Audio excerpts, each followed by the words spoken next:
Bonjour tout le monde! Aujourd'hui, nous allons voir le dernier type de réaction organique. On va parler de réaction de polymérisation. Je vais parler un peu de c'est quoi super. Alors, nos buts pour aujourd'hui sera d'identifier des réactions de polymérisation. Il y a deux types qu'on va voir, polyaddition et polycondensation.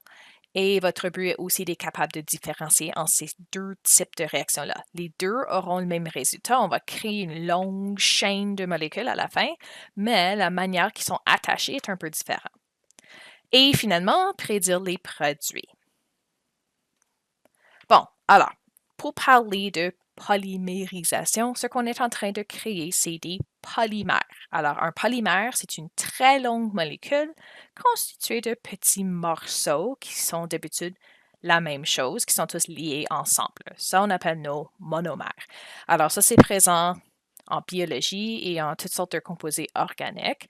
Pensez à ça comme les monomères étant des trombones, et si tu commences à attacher ça en chaîne, la chaîne elle-même est le polymère composé de nos monomères de trombone. Donc, quelques exemples, si on parle de chimie et biologie un petit peu. Alors, les plastiques sont tous des polymères, des grosses chaînes. Le caoutchouc, si on parle biologie, les protéines sont des longues chaînes aussi. Les polysaccharides, alors les sucres, alors on avait déjà parlé un peu de stockage de glucagon.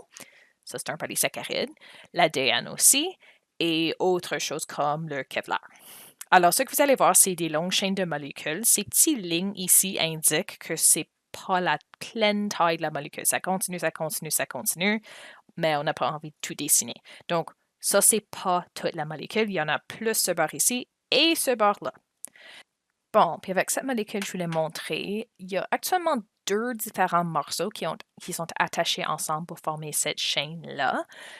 Alors, ils sont très semblables les deux. Alors, je voulais juste les montrer. Alors, on a notre benzène ici avec de l'azote, les deux bords. Alors, ça, c'est peut-être partie 1 de notre monomère. Si tu continues, c'est plus de l'azote, c'est quelque chose de différent. Alors, c'est pas exactement la même chose. Alors, j'ai quelque chose avec des groupes cétone ici. Et là, on retourne à la partie avec de l'azote. Ensuite, maintenant, on a encore ces liaisons doubles, ces groupes carbonyles. Alors, ce que tu peux voir, c'est un motif qui se répète. Alors, j'ai montré les monomères comme étant un morceau. Parfois, c'est le cas, puis tu as la même chose tout en chaîne. On va voir ça bientôt. Parfois, c'est deux différentes choses ou même plus qui sont reliées encore en ordre répétant. Donc, pour celui-ci, j'ai les deux morceaux ici qui se répètent. Dans le dessin, on a ça deux différentes fois. Encore, la molécule continue. Ça ici, c'est notre monomère pour cette molécule ici. Alors, non, les monomères ne sont pas nécessairement un seul morceau. Ils peuvent être deux différents qui ont été mis ensemble. Bon. Aussi, je voulais montrer, on va montrer ceci aujourd'hui en chaîne. Mais les chaînes ne sont pas nécessairement en ligne droite, alors on sait que nos liaisons carbone peuvent être en zigzag ou autre, alors on peut avoir des différentes directions à notre chaîne, mais aussi en plus de ça, plusieurs chaînes peuvent former des réseaux entre eux. Pas tous les polymères ont ceci, certains restent en chaîne, mais plusieurs vont former d'autres liaisons entre les monomères pour former des réseaux.